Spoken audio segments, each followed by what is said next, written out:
Welcome back to another episode of the New Future Podcast. If you guys have not, please get in below, subscribe to our channel, like this video, and get in the comment section. Sometimes we give some free stuff away. We give stuff away every single time. I don't know if we're going to do that this time, though. No? No more freebies? I don't know. It's a Shut little them weird. down? I came in this unprepared. We're a little unprepared, as you can see. But It's a brand new setup. It's a brand new day. Yeah. We had exciting things happening. This and every podcast is brought to you by newfutureapparel.com. You can use...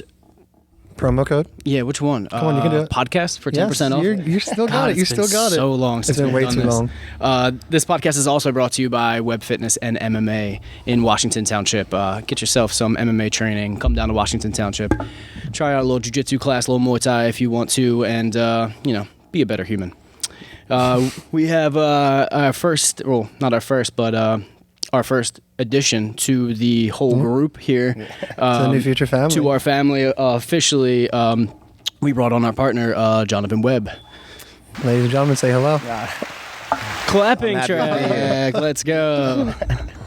I went with the laughter. My bad. It's been a long time coming, but we're combining our two super forces now. Yeah, this has been in the works for some time. We've been working to do a little, collaboration with Jonavin, but then we decided we wanted to bring him on as a partner in our business and really start to expand our line as much as we possibly can.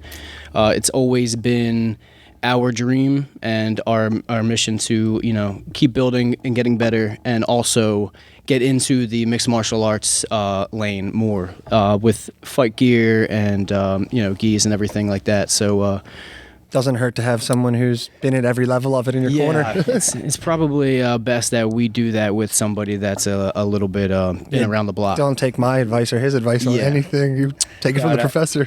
I mean, I've been around since you guys started the company, and from for the sure. ground up. Well, you guys grew up together, right? Yeah. We went to school together. Yeah, he was in he graduated 07. Yeah, so a year before I did. We were acquaintances in high school. Like, we knew each other. We were cool and everything. We didn't really start chilling until obviously after high school and stuff like that, and started coming to the gym. And since day one, John's been a so good to us. Huge supporter of ours, and always rocked our shit. And even when Will doesn't want him wearing it. Yeah, I mean, he supports till the wheels fall off. He still wears the original shirts that we gave him that are just completely torn to shreds. But you got to start somewhere. You got to give it to him. Yeah. But I always love the direction that you guys are going in, the vision that you had. So I'm very happy to be part of this team now. This is awesome. Yeah, that's fucking. I mean, we're gonna do big things. I'm super excited. We just finally released today our full line of MMA gear. We have training shorts, rash guards, and 2 different gis on our website, newfutureapparel.com. So you can go check those out. And clearance sale still going on. Get in there. There's not a lot left. Stuff's going. Yeah, there's like a few jackets left, and then we have just like random one-offs. So we're gonna be slowly adding more and more to our full line coming soon. So you're gonna see a lot more. But right now we have 2 full sweatshirts, t-shirts, brand new, never been seen. We're changing the quality of everything that we've done. Like I said, John's been rocking our stuff forever, and our original shirts. It was our whole mission from the jump was to continue to get better.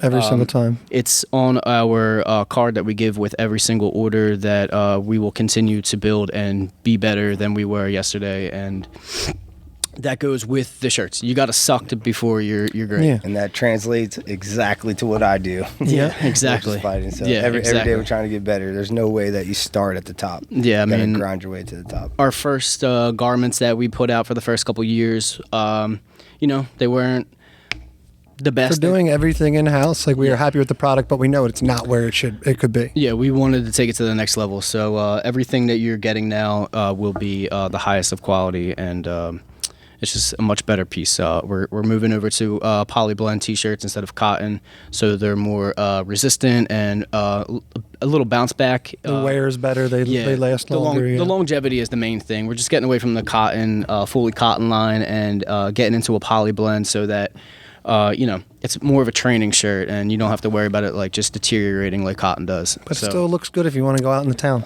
Yeah. So Let's get a little into Mr. Jonavin over here. yeah, man. Let the people know who you are. I know Jake's got a lot of questions for you. Jake? Always. I was picking his brain earlier, and you kept telling us to shut up. Yeah, Jake's such been nonstop with podcast questions while we're not on the podcast. Fucking can't stand that. That's shit. what I always do. Whoa. Oh, sorry. Children might watch. Are we not cursing? No, you can curse. We I'm usually sorry. curse. I mean, compared to the last one we had with Angelo, I mean, anything's off the table. That's right. I This forgot one. about that. Anything goes Angelo now. was on. He's talking about. I don't even want to say it. It's just like if someone's gonna watch this, it's disgusting. He was great. Yeah, no, he was disgusting. Don't watch that podcast. I had to put a disclaimer in the beginning of. I love it. Yeah, I love it for so and many reasons. A disclaimer and an age restriction on the video because he was disgusting. Okay, yeah. So I'll kick it off. So we were talking earlier about how we brought someone in now who's had experience at pretty much every level. Like you fought in the UFC, you fought CFFC, right? You were the champ there, weren't you? Yeah, welterweight champ. And then before that, you did. Well, what cracked me up the most that we were talking about in class earlier is you never did striking before you fought. No. You went into your first amateur, pro fight, whatever. Yeah, so I started. Explain a little bit of that to us. I've wrestled since I was a kid. Okay. Me and my cousins all wrestled. We would go to every tournament. I did it since I was Grapevine. Grapevine. Yeah, I remember that when we were little. Champion multiple times. Nice. I got one. I got one gold there. The rest silver. Yeah. So then, my senior year in high school, I found a jiu-jitsu gym. My cousin was like, he was a police officer, and Brian McPherson, who was a captain of the state police at the time, he just opened a gym in Burlington, which was like 20 minutes away from Marlton. So I took a drive up with him. He said it was a grappling class. I didn't know what grappling was. I thought wrestling was grappling. That's what everybody thinks. So I still think I go that. there. It's way different. Yeah, I go there, and I'm a 17-year-old, kid that just had a really good wrestling season. Yeah. And You're feeling yourself. Yeah, my ego was yeah. a little up. I felt like I'd be able to go somewhere and be able to dominate. And handle yourself. Yeah. And I walk in this building, and there's 3 guys, and there's McPherson, who is a black belt. Then there's a brown belt named Larry Norman. Okay, I'm not sure then. This guy's a beast, right? But anyway, and then there was another guy who was a purple belt, and they were all 40 plus. 40 years old plus? 40 years old plus. And I look at them, and I'm like, all right, I'm going to kick their You're ass. still thinking you're going to dominate? Oh, yeah, 40 years old. I'm like, Don't even have a white 17. belt on. Yeah, I'm 17. These guys look a little old. Yeah. I was like, I'm going to. My conditioning's on point. I'm stopping people this year. When I say I got my ass whooped, that's an understatement. Everybody's first day jiu-jitsu stories like Yeah, that. they tapped me out so many times. And Old I remember just having this feeling of, I need to figure out whatever they just did to me, I want to be able to do to someone else. Yeah. And I got addicted to it. So I would train jiu-jitsu. Especially at 17, like that's how you are with things. 2-3 times a day, every day. So that's when you started, 17. From 7, so you were 17. still in high school, junior or senior year? Senior year. Okay. So Right after senior year wrestling. yeah. Okay, So cool. then McPherson literally would have to like kick me out of the gym because I just wanted to be there. Sleeping on the mat style guy. Yeah, just wanted to be there, and I just wanted to learn. And again, I just wanted to be like them. So then MMA was not a thought in my mind. Yeah. I thought I was going to college. You were just going to train jiu-jitsu for fun because you continue from wrestling. And I was going to become a police officer. Really? That was Awesome. My whole family's police officers, and I thought I was going to be a state police officer. That was just engraved in my mind. That was the goal, yeah. That's crazy. So, flash forward a little bit. Yeah.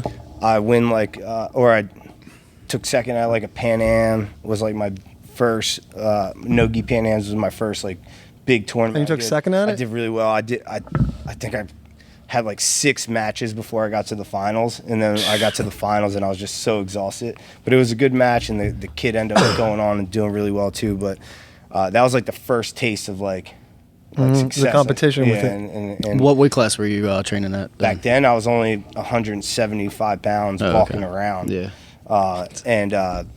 Yeah. Wait, So- but you were 175 at 17? Yeah, 17. Were you just I yoked? wrestled at 189. What? Yeah, and then he's I always been thick. Yeah, and then I was 6'2" senior year. College, Yeah, but you got no wrestled muscle. at Yeah, wrestling 160. That's what I'm thinking. He must have been a brick house, though. Yeah. Like, Yeah, and I was pretty fit at that age. yeah. But What age did you start wrestling? man, wrestling Had to be like 8. Oh, 8. Yeah. 8. And then you did it 7 or 8. all through high school and all that shit. Yeah, all through high. So I was really good in middle school. I remember like hearing about like I said, like we knew each other, but like I was always like Jonavin's like everybody knew. Like if you said you went to Cherokee, they're like, oh, Jonavin Webb. Jonavin Webb. Like, yeah. Yeah. So I did really well when I was young, and then got to like 14, 15 years old, started to be a little punk and not really knowing, like, have any direction in my life.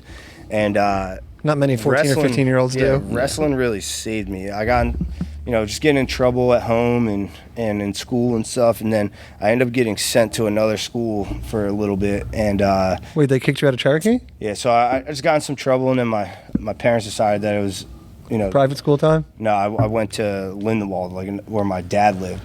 And you're right around the corner from me. So let's just from say Cherokee to Lindenwold. Cherokee to Lindenwold is not the no, that's a tough school. It's a little different. Tough school. That was a tough school. It was I definitely faced some adversity there, but it opened up my eyes and like made me realize how much I had at Cherokee. And so then I came back. I had a meeting with the vice principal, who luckily was the athletic director, and they were like, "Listen, you come back. You have to wrestle this year. We need an 89-pounder." At this point in my mind, I was like, I don't want to wrestle anymore. All my friends play basketball. Was this like So, sophomore no, or junior? dude. This is freshman year. Oh, freshman. Yeah, freshman year. You're gonna leave, So- and it's the same season. You so, can't. So you were gonna play basketball. In my mind, I suck at basketball. Right? I can imagine. In my Imagine Jonathan mind, shooting a jump shot. in my mind, I thought I was playing basketball. I'm It's balling funny, out. right? Yeah. So I'm balling out with my friends. so they're like, listen, you can't wrestle. So Because everybody you hung out with played ball. yeah, my grades and stuff were messed up, so I wasn't eligible to wrestle. Okay. But I wasn't allowed to miss one practice. So if I would have missed one practice, then I would have gotten in trouble and I would have had to leave again. Damn, they put So you then- through it. So, but it was the best thing that ever happened to me. 'Cause it got your head right? Oh, wrestling was the hardest, but best Oh, thing. without a doubt. It started giving High me school wrestling direction, practice, there's nothing harder something than. to work for. I couldn't wrestle until halfway through my sophomore year because technically I was still a freshman my sophomore year. Really? Yeah, man, it was a lot, but I knew we all nothing learn about at that life. different ages. What, the wrestling life? High school wrestling life's insane. The room's It's- 110 degrees before you walk in it. Yeah. Like, we had a crazy coach. At practice wasn't over till every senior threw up. Yeah, it was. We would just sprint in the heat. People would be falling all over each other. You can't even stand up. It was Mats are soaking wet. You can tell like Intense. when you're rolling jiu-jitsu, like the kids that have wrestled before, it's just like a different It's Every a feel. bulldog, we just come you have a full different, different speed. feel, yeah. It's you're 100% at all times. It's a You weight, know, too, It's like- definitely not the same as jiu-jitsu. it gets you hurt. It helps for jiu-jitsu though, but It's a kind of lot like slower messes in you up jiu-jitsu. too, though, because you get that wrestler. Like I'm still do it at times. Like Yeah. I'm only white belt, but I still do it. Like we just want to drive forward and come through, Yeah. and you end up giving your neck away and get. It's just Yeah, but anyway, so to go back a little bit, so I get in trouble. I wrestled, fine jiu-jitsu, and then so I was wrestling my freshman year in college now. So this is a year later. And where'd you go to college, Gloucester? So I just went to Gloucester for, Okay, for a Roadrunners? year. Yeah. Nice. So I was supposed They to were go to good too then. a school in Newberry down in South Carolina. They were really good then too. And then last minute I decided I just wanted to stay home for a year. And that was probably the best decision I ever made. Yeah? Too. But so I stayed home. I started wrestling. I was doing it and I was doing really well. But I just hated it. Like at this point, like wrestling saved me, but then that was it for me. Like, It was like I you almost just- like the yeah. kids that overdo a sport and they burn out before it. Jiu-jitsu just took over my life, and that's all I wanted to do. Was it different at that level though? Like from transitioning from high school? High school. No, so I mean, like I said, I did really well in my freshman year in college. And they have a good program. Like the Roadrunners were good. Before I got there, they won nationals, Yeah. the JUCO nationals. So we were literally wrestling D1, D2 schools every weekend. Like we would go to these big My buddy Dom tournaments, wrestled and for him you're for a little bit. wrestling Penn State, Oklahoma State, Oklahoma, like all these schools that we should not be wrestling. But we would, a lot of us would end up doing really well at the tournaments and we were like the only JUCO school in That's there. awesome. But so anyway, I'm training just jiu-jitsu. I do the gi and no gi, and I was wrestling. So Whose gym did you start out with at jiu-jitsu? Brian McPherson, so okay. JBM. Yeah. Oh, okay. Yeah, right in Burlington. And then I end up going. I was at a bar underage. I worked in bars from when I was 18. Security. Yeah, and so I would get into like different bars and stuff. And then I met this guy, and he gave me his card. He owned a amateur MMA promotion called New Breed, right? I never heard of it and didn't know the guy. And you've never thrown a punch yet at this point either, right? Never threw a punch. Oh, this is, yeah. Yeah, like even when I like so fought ridiculous to in me. high school or in middle school getting a little fight. Just double leg Yeah, people? it was just wrestling people to the ground. Hold them, and you done? whatever. And so the guy gives me the card, and like legit a week later, me and the college wrestling coach got into a little thing where, you know, he was my size. Yeah. And he was only a couple years older than me, but I just didn't like the way he would run practices. We would wrestle all the time, and things got a little. You would wrestle weird. with the coach? Yeah, Okay. and then it Get heated? get heated. And anyway, we had a falling out. Okay. I decided I wanted to stop wrestling. I quit. I told him I'm done. Like today's my last day. Damn. So I remember going home. It's not a quitting sport either. I go home and I'm like, what am I going to do now? Right? And I see this guy's card that I had in my wallet. I'm going to get an amateur Right? fight. So I look at it and I literally hit him up to ask him what are the qualifications for me to fight. Qualifications, right? Nothing. I You gotta wasn't be planning crazy on enough. fighting. I just wanted to find out what I needed to do if I To get to ever that decided point, and if to you want, fight. yeah. So then he's like, well, listen. He's like, we have a fight in 2 weeks, and there's a guy. The opponent fell off, and We you need to know, fill him. We need a fight he's- still, yeah. he's like a striker, doesn't have any grappling. He told me this, right? And I don't know if it's legit Is or he not. I don't gassing know you what that up? means. Yeah. Yeah. So he's like, I think it'll be a good fight for your first one. So I remember I He called. don't care. He just needs to fill How that deep spot. into jiu-jitsu now at this point? Oh, I think I'm like a 4-stripe blue belt. Oh, okay. So about to get my purple belt. So you were So you in got a there for year, little 2 bit. years in probably. So 'Cause I you probably advanced faster. I got my blue belt in 6 months. Yeah. Well, you're And training then- 2 to 3 times a day. Yeah, That's right. and then I got and I was literally the first student. So that day I told you I went to that practice was the first day it opened, right? So then I'm the first one that signs up, me and my cousin. story. Wow. So we were getting privates every Yeah. day. That's crazy. From You a know, dude who's already a black and, belt. And McPherson's McPherson's one great, of the yeah. best guys Yeah. out there. So I'm getting these privates or semi-privates, like just a couple of us. Yeah, and you're spoiled. every little thing, he'd be like, all right, fix this, fix that, fix that. So I was able to He's just adjust things. And you're critiquing- younger, so you take everything in like a Yeah, sponge. critiquing and building Yeah, you and from the ground up. he's a very militant dude. Like everything is, you know, you're doing things at, you know, a certain way Mm-hmm. and whatever. And I mean, I needed that in my life at that point, right? And so anyway, so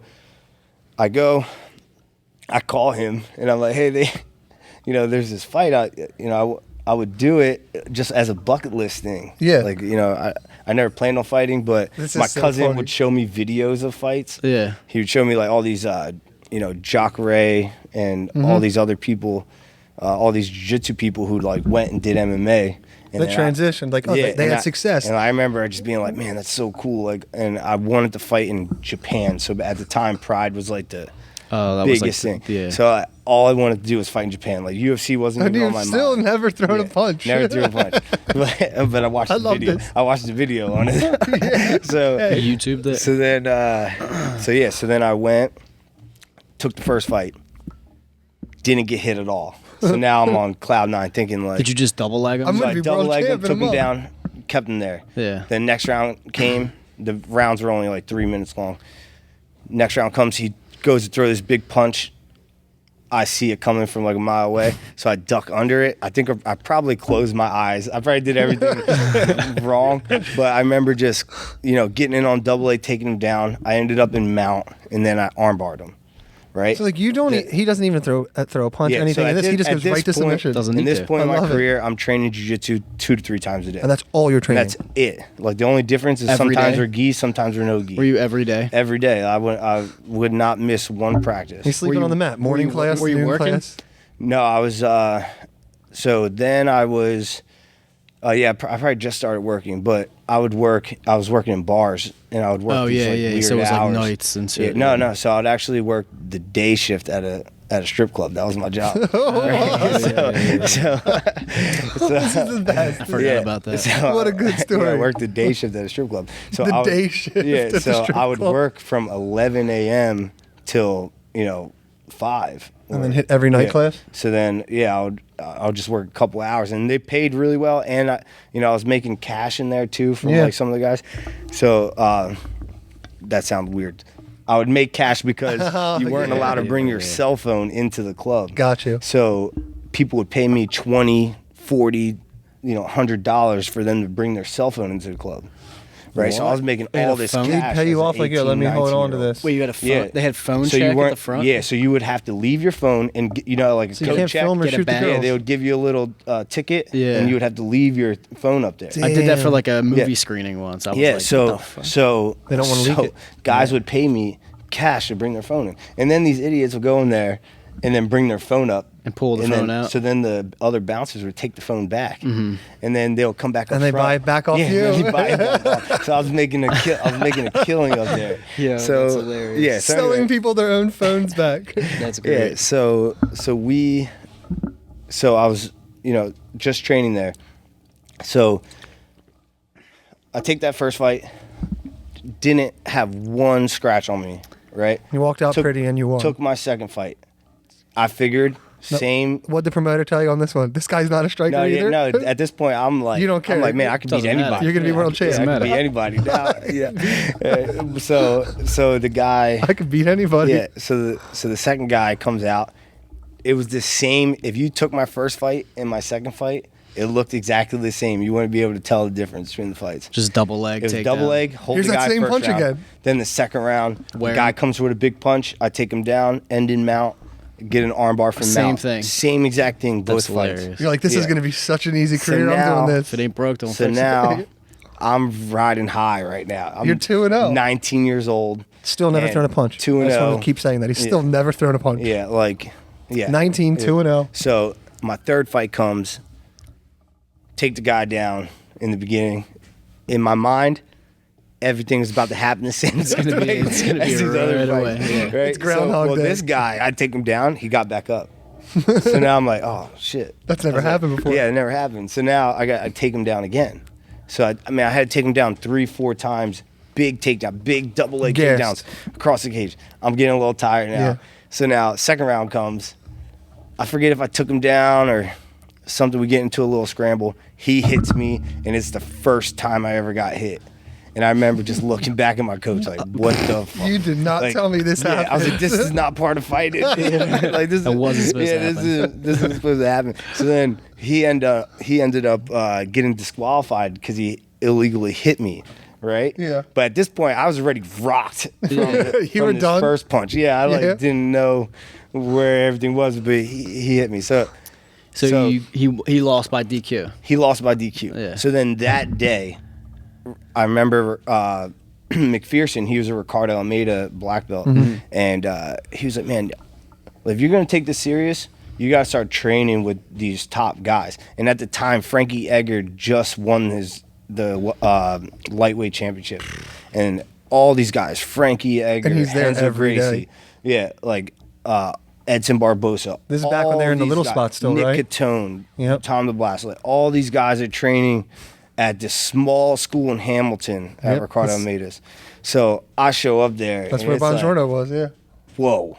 Like, I just went from It's not next level. training MMA to having like these To world training with champions. world-class and, like, athletes. you would get all these people who would visit from other places. If they were ever in the Northeast, that's where they went. Yep. And then you had all the guys from New York. So Gregor Gracie, Igor Gracie, Hollis Gracie, like all these guys. And for me, I'm just like this young kid that's cheesing. like, look at all these superstars, like, That's whatever. nuts. So it was really cool, and I got thrown into the deep end there. Like, at the time I was small, I was 175. Frankie was fighting at 55, so we were closer in Oh, so weight. you started I used to walking around train- right where you're at, yeah. So I used to train. He never would get that high, but I was close enough, and he was so That it much was more fair weight-wise, yeah. experienced than I was. So it was just fair. So I got thrown right into these guys. Started to spar them. This is when I'm starting to learn striking, and I had to learn on the go because I was terrified of getting hit. Wait, so your first couple classes are sparring with UFC I promise you, world-class I athletes. walk in and that. All right, glove up. I've never done this. How do I do all this? We're those going to fight people. Frankie today. All there's those superstars are in there. Chris Ligori. Who Did was like McPherson get you in Frankie's-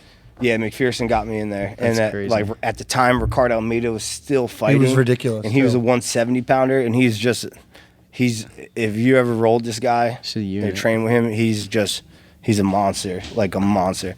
And like I said, Henzo was training for a fight.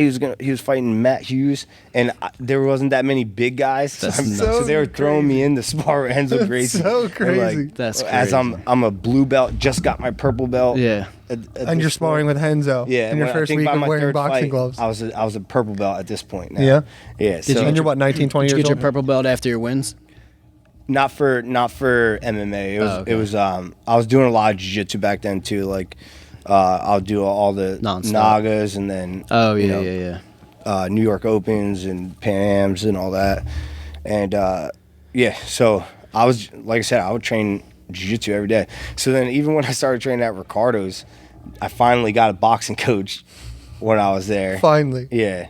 That's crazy. Pedro Rivera, who it was 10th round boxing, and we would all go up, and Dante Rivera and all the Chris McRae, like all these guys who were on the Ultimate Fighter and all fought in the UFC. Mm-hmm.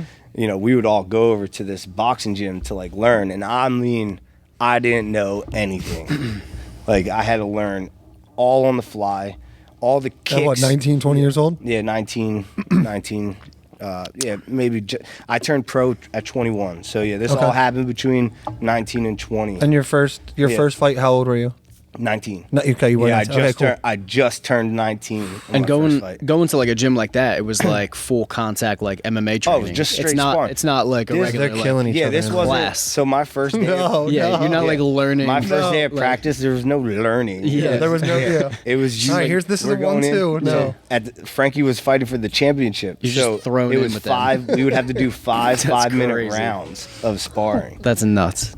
Right. That's your initial. That's your start. Actually, Frankie is, first of all, he's the hardest worker. Him and Sean Brady are the hardest workers I've ever seen in this entire Just dogs. game. So he would do more time than 5 minutes. I forget what it was, like 5:15. Yeah, a 5 minutes extra. and 15 But full seconds. 5 rounds to start. Well, he would always get the extra 15 seconds in there, and then break-wise, he would always get 15 seconds less than what he would do. So he would only rest for. We'd only had 45 seconds to recover before the next round. That's why it took him 13 years for somebody to finish. That helps. He's a savage. So I mean, and the worst part is they would have me, right? They would have me go with him, only for 2.5 of those minutes, and then they'll have someone else, A fresh guy hit him for the fresh guy. So they would Shark Tank him, and God. you would want him in the first round rather than the last. Because once he's primed up and going, Yeah, it's because over. if you get him in the 4th or the 5th round, he's just getting going.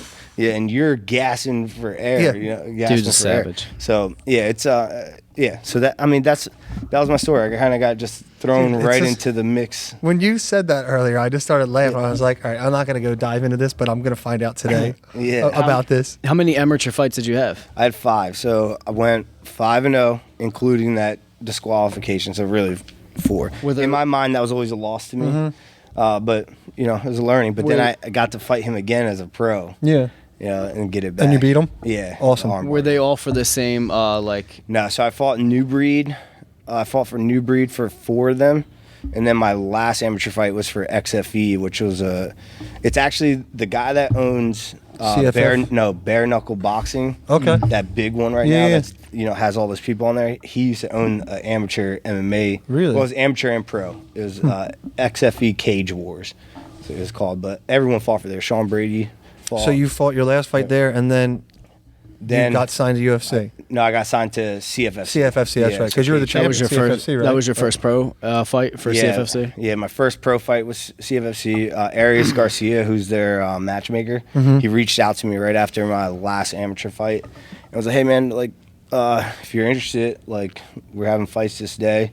We would love to have you make your pro debut for us." That's so cool. And I remember just being like, I thought this was like, You're like, I'm 5-0 now. I just learned how to punch, and I'm pro. And then another funny story to go into this, right? So, my first fight, not making any money. A professional fight? Oh, professional fight. Basically paying to play? My first, I love Cage Fury, right? And I still continue to support them. They're the best regional promotion. Cage Fury? Yeah, period. CFFC. Yeah, CFFC. No matter where you're at, They're the number one regional promotion in the country, in the world. So, but my first fight, this is 2012. I made my pro debut. I was making $450 to show up, and then $450 as a win bonus to win. God. Yeah, so it's not even $1,000 to put your life on the line. So That's crazy. I just turned 21 at this point. Like my 21st birthday was the same week as my fight, right? So I win the fight, so it's $900. Killing it. $900, yeah. You're a millionaire. Not including ticket sales and stuff. Like I always did really well. They give you a cut of tickets. that. Yeah, you get your percentage on the ticket sales. So that's where I would make my money. But just $900 to have a fist fight with someone, which isn't that much. Which I was just fighting for free before that. That's insane. Amateur. Yeah. But so I just turned 21. We go do the after party. The after party was at Diving Horse. At the strip club, and this place was just wild. So back then, nightmare situation. Back then it was a strip club and a regular club mixed together. Okay, right? They had like a floor of just like a nightclub. Well, so all my friends are there. I mean, I sold almost 300 tickets for this fight. So all my friends are there. We all just entire graduating class came to see 21. Yeah, the whole class of 2007 was crazy. There. We were all partying. This place closed at like 4 a.m., 5 a.m., something like that. Nothing good happens. So we go back late. to my room. No. I'm a 21-year-old kid. I go back to my room. I let all my friends stay at my room. I was giving them keys before I even got back. I get to my room. There's 20 people laid out in my room. People on my bed. Someone threw up on my bed. Oh. So I remember just being like, man, nightmare. This sucks. Like now I got to go downstairs. I don't want to stay up here with them. So I go downstairs. I had $100 cash on me, and I was like, I'm just gonna play some blackjack, right? So I go. I'm just wasted drunk at this point. Well, yeah, probably about 5 in the morning. And I'm 21. Best 21. You can't handle your alcohol. No. At 21. So I go down $100. Somehow I won $2,000 in like minutes. I don't know. I think I just kept it on rolling blackjack. On there, if you playing just, blackjack. If you just keep it rolling, I just kept it rolling, and I would like pull it sometimes, and I'll leave it there, and the lady was like, "You sure you want to do that?" And I'm like, "Yeah." But anyway, I win $2,000. So now I just won $2,000 off $100. That's off huge. $100, and I won $2,000 not doing anything. And I just fought for $900. Love that. You're a millionaire in your mind. A couple hours at before 21. that. You're killing it. Yeah, so that was always a funny story of my pro debut. That's hilarious. Yeah. That's a great debut. Yeah. How many pro fights with CFFC did you do? Was so it 9? I was 8-0. So I won 8, and then I had one no contest with Lyman Good. So that was nine fights I did with Cage Fury, and then I got signed to the UFC. There was an LFA one in there too, right? No, that was after the UFC. Oh, okay. So after the UFC, I took some time off. I came back. I fought for Cage Fury again, and then I did LFA for one. Your first UFC was Kyle Noak, right? Yeah, in Australia. That's wild. That one, wild story again. Home field advantage. You know, didn't you beat him? Well, me and Kyle went decision, I think. Okay. Yeah, me and Kyle were roommates together in at the ranch with Donald Cerrone. Wow. So we were literally. So you was your bunkmate when you would go down Albuquerque? Yeah, I went home to be with the family and stuff. How'd you get hooked up with them? With Cowboy, with Paul Felder. So me and Paul are training together. He knew Cowboy from before. He did like a seminar at Cowboy years ago. Then he went out there a couple times, and then just got along great. Yeah. So me and Paul fought on a Saturday night. On that Sunday, Cowboy wanted Paul to come out there to help him with a camp. He was supposed to fight. He's supposed to fight Bobby Green or someone like that. Okay. So then, Bobby Green's still doing it, isn't he? Yeah. So he was supposed to fight Bobby Green. So Paul's like, "Hey, I got my teammate will come out. He's your size too, like, you know." And Cowboy's like, "All right," and he literally paid for our tickets and everything to go out there. That's how you first met him. So we fought on Saturday. The guy flew you out. You never even met him. Never met him. out. Never met him. What a stand-up dude. I fought on Saturday. Paul calls me on Sunday and was like, "Hey, would you be interested in flying out to Albuquerque tomorrow? So cool. Tomorrow. So that's, Monday. Yeah. So now I got to tell Alex, who was my girlfriend at the time. Yeah. And I'm like, man, I'm going to go fly out here. And she's like, how long are you going for? I was like, it's an open-ended ticket. It was a one-way ticket. One-way ticket? Yeah. What? So I'm like, I don't know. He's like, so, I'll send you home when I'm done with you. The whole time I'm there, I'm like, maybe next week. I ended up staying like 4 weeks. Really? 3.5 weeks, something ridiculous. So much credit to her for not killing me for this. That's a good woman. Yeah, I ended up staying out there for 3.5 weeks, and I loved it. Like, I just loved it out there. And so I remember being on the flight there, and Paul's like, don't mind Cowboy at first. He might be a little weird. And I was like, what? And he's like, he's kind of a dick if you don't like, if you don't know, if he doesn't know you, and he's gonna try to feel you out. Yeah. So see if he can play with you. What kind of guy you are. I went there, and I was chilling, and I felt him at first, kind of just not talking that much, and whatever. Then we had our first training session that night, and I remember just, being like, all right, I'm just gonna give him what I got. Like, I'm gonna make him work, and Yeah. And how old are you at this point? Just probably 23. Okay. Yeah, and Were you I remember belt? Were you already a black belt at this point? maybe a brown belt. Oh, okay. Yeah, maybe. That's still crazy. Yeah, maybe a brown belt. 4 years? I got my black belt in 2013. So So you were 20. yeah, so I don't know. So I'm not good at that. That's why I do this stuff. Math. But That's why I do this. I'm not good at that stuff. yeah, so Come on, dude. That way. So I can't breathe. So I remember after our first sparring session, I remember catching him looking over at Paul and like kind of giving him a nod. Gave you the nod? Like of approval. And I like remember this just one. being like, fuck yeah. That's a good cool. nod. And hell yeah, Cowboy's you- the man. If Cowboy gives you a nod, Yeah, Cowboy's like the man. So, you're good. So so then I ended up staying there, and I remember Paul kept asking like, "You want to leave?" And I was like, "No, man, I'm good." Like, I'll stay here Was until the Paul real- there with you the whole time? yeah, Paul was there the entire time. He was just training too. Yeah, training. So this Paul was making his UFC debut. Oh, So that was the. He's okay. He's already signed. Yeah, Excuse so me. this was he was making this is before he just signed to the UFC, but the fight wasn't going to happen for whatever. So we ended up staying out there for the whole camp, and then we flew to Canada we flew home, and then we literally landed Alex, the I'm next sorry. day. I'm going to Canada Yeah, tomorrow. next day we flew to Nova Scotia. So For what? For his fight. For Paul's fight? His pro debut was in Nova Scotia, Canada. That's was, so was crazy. Cowboy on that card? No. Or was it for another? No. No, this was for Felder. This is for Paul's Yeah, debut. Yeah. Felder's Okay. debut. We just went out there just to get training in. And at the time, when Paul was making his debut, our coach moved to Boston with his family. So we weren't getting the work same you needed training there, like yeah. we were. Because before that, So it was meant to be. the That was training perfect. from like 2012 to 2015, the training was just incredible. Like, it was the best I lived above the gym at this point in North Philly. Like, Really? At Hensel Gracie, Philly. Oh, where you were training? Yeah. You lived upstairs there? There was an apartment upstairs, Yeah. and I lived there. Alex moved in with me up there.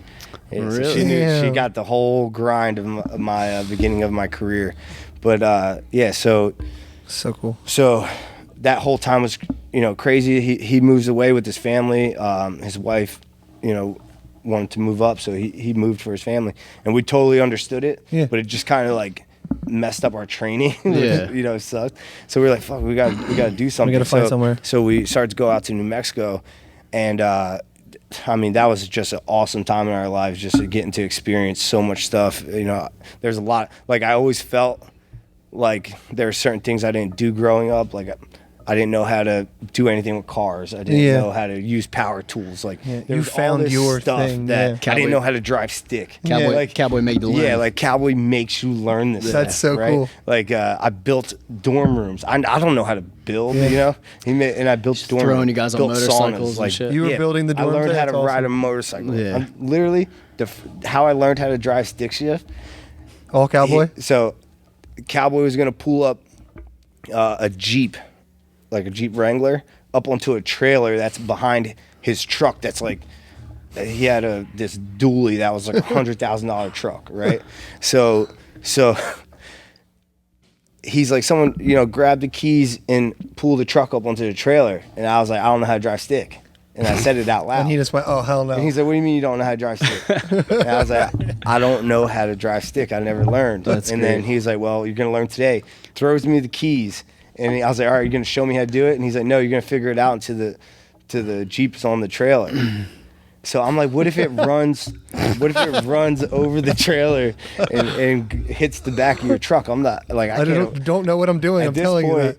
I was making $900 a fight. I couldn't afford to. That's buddy. I can't mess up your $100,000. He looks at me and is just like, man, that's what insurance is for. Oh, and that was it. And so I literally sat there and I just played, and I would hit the clutch, stall out, keep stalling, hit the clutch, stall out, and then eventually I figured it out, got up there, and then figured it out that way too. Just bought a slingshot, those little 3-wheel things, those little cars or whatever. And it was stick shift. So once I learned this, I was like, hell yeah, give me the slingshot. So I'm just driving the slingshot everywhere we go. I'm like, I'm driving the slingshot. That's funny. And then I learned how to drive stick really good. That's so awesome. Yeah.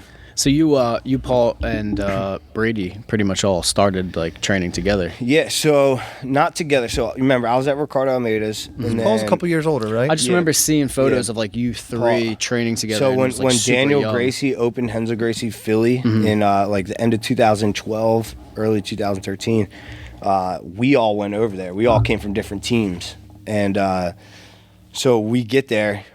Sean Brady's an amateur. Really good amateur, but he's just an amateur. Me and Paul, this is my second pro fight, and Paul was on his third pro fight. He was always one fight ahead of me. And we all came, and it was just Daniel kicked our asses every day, man. He would make us grind. We did everything together. All of our wrestling we did together, all of our striking we did together. We were trained with a new boxing gym at the time, which was the Bosie's Dungeon, which he's one of the best boxing coaches in Philadelphia, and we were really lucky to have him. His son is like a 27-0 boxer right now, one of the best. What's his name? Boots, Jaron Ennis. Boots? Yeah, so you look him up, this kid is like Jaron Ennis? Jaron Ennis. He was like 13 years old, and he would like whoop all of our asses back then in boxing. Yeah. And then his older brothers were like really good at the time too. And his dad would literally be like, all right, the brothers were, one's name was Pooh, right? And that's who I would go with all the time. That was like his nickname. Pooh was vicious. Pooh was vicious. So don't let the nickname fool you. Yeah, don't. He would be like, Pooh, you just use your left hand. Oh my God! Right, and then like, Pooh, just use your left. We can do whatever we wanted, and he can just use his left hand, and he would still beat us. Damn, it's ridiculous. The guy was just so good. Yeah. So ridiculous. But it was. I mean, we were just grinding in there. We were helping Paul a lot with the grappling. Because what's Paul's forte? Kickboxing? Yeah, kickboxing. I thought so. I mean, his Muay Thai was really good, and then he was a traditional karate and stuff beforehand. But his striking was really good. So you guys all fit for each other perfect. Yeah, and what each Sean, needed. Our grappling was. Was Sean a wrestler? No. So he's the best non-wrestler. I was gonna say I thought for sure he wrestled. We've had guys. I don't say names, but we've had guys come in and train with him, and they leave and we're like, man, what college did that kid wrestle at? I thought for sure he wrestled. Yeah, and we're like, none. None. Yeah, he learned wrestling. Freak. Yeah. None college. Yeah. Yeah, you can't even say freak. So he's so strong though. With people, hard work works. It's unreal. The thing with when people talk to me about Sean, they're like, man, he just is just a freak athlete, and I'm like, I've known this kid since he was a teenager. It's work ethic. He was not just given consistent. Anything. Like, he was not given that. He worked hard for everything that he does. And Go check him out, guys. Sean Brady. He's awesome. UFC fighter. I mean, I truly, truly believe that he's going to be in the top 5 in the UFC at welterweight this year. Who's he got? Matthews next? Yeah, Jake Matthews in March 6th. It's good too. That's gonna be a great fight. Pay-per-view card too. So it's pretty Let's awesome. go, Brady. Well done, brother. Love that. Yeah. That's so, huge. I truly believe he's going to be top 5 by the end of 2021, and then World champ by the end of 22. A run for the title. He's so sick. He's a savage, dude. He's so amazing. I'm telling you, man, I've never seen anything like this. Someone so well-rounded, someone who works hard, and he's just committed. He's driven. He just doesn't miss a day. He's one of those guys that you have to tell him to stop training. For me, the coaches had to be like, "Hey, go get an extra run in there. Go do this. Boom. Go get an extra run in." For him, it's like, man, all right. Save something for the fight. Take a day off, man. It's awesome. But it's just that's the mentality you have to have in anything, though, if you want to be at the top of your field. Yeah, unparalleled, man. He's a beast. That's sick. I can't wait to see him fight. Yeah. So we got probably classes coming up pretty soon. I keep checking the new recorder that we're using because all new stuff. I'm a little sketched out that it's gonna shut off on us. But we definitely gonna have to just why you haven't seen us in a while also is because we have been completely renovating the studio and everything's the shop. Getting rebranded. So it's been in complete and utter, I ripped down the drywall, redid all the electric in the studio and the shop, and so we haven't been able to use it in the last couple weeks. But when we get back, we'll be back next week. It'll be completely done, and I'm definitely gonna have Jonavin on, go a little more in depth. Yeah, because we could do this for hours. Oh, easily. And this is I got one more. Can I ask him one more quick question? Quick, Since because we're on the last. Does Dana bar. White actually call you? What's that? It matters who you are. So I've been in the car with Cowboy, and his phone rings, and it says Dana White on the thing. That's what I was wondering. That's cool, but no. So, but when you got called, you got the call to go to the UFC. Usually your manager, right? No, yeah. There's another. Some guys like, yeah, Uncle Dana called me. I'm like, so what I was saying before with Noak is that I was out at the ranch, and we literally lived together, and so strange. We were roommates. Your bunkmates, yeah. And we just got done training. I go to fly home, right, that day. So I'm going to go spend time with the family. So I fly home, and I'm helping him get ready for this fight. I know that he's fighting on this day, right, in Australia. Like, I knew all this stuff. So wild. Right, and then I literally fly home. I get off my flight. I'm hanging out at home with Alex, and I'm sitting there, and my phone rings, and I see my manager's name, and I'm like when a manager calls you, it's like it's because he's gonna get paid somehow. No, right? No, so my manager is different. So my manager is more like he's like a friend. Okay, he's an acquaintance. Okay, got you. So you don't have to worry about that. That's good. But I just didn't know what happened. Like, something happened in my other fight. I had another my fight with things Lyman were Good. in the pipeline already. Yeah, I was supposed to have a rematch with Lyman Good the same exact day that my debut was. So I'm thinking something's happening. So many little with synchronicities. My Cage Fury fight. So he's calling me, and I'm like, man, what is going on? Let me find out it fell through, or yeah. So I answer, and he's like, I got some good news, and I got some bad news. Right. That's good. That's and I was like, all right. I'm going to tell you the good news first. He's like, the UFC wants to sign you. And I remember just being like, what? Like, we did it. He just said that. And then I remember the tone in his voice when he was just like, the bad news is, and he knows what kind of guy I am. Like, I'm very like loyal. Like, I just made friends with this guy. I have a respect for him. Like, fight Kyle. So we sweat and blood together. I remember he was just like, the only thing is that it's Noak, and that you're like, his fight fell through, his opponent got hurt, they're looking for somebody, and they called for you. So now I'm like, shit. So I was like, I don't think I could do it. This is the first thing that came out of my mouth. I was like, I don't think I could do it. So then I called Kyle.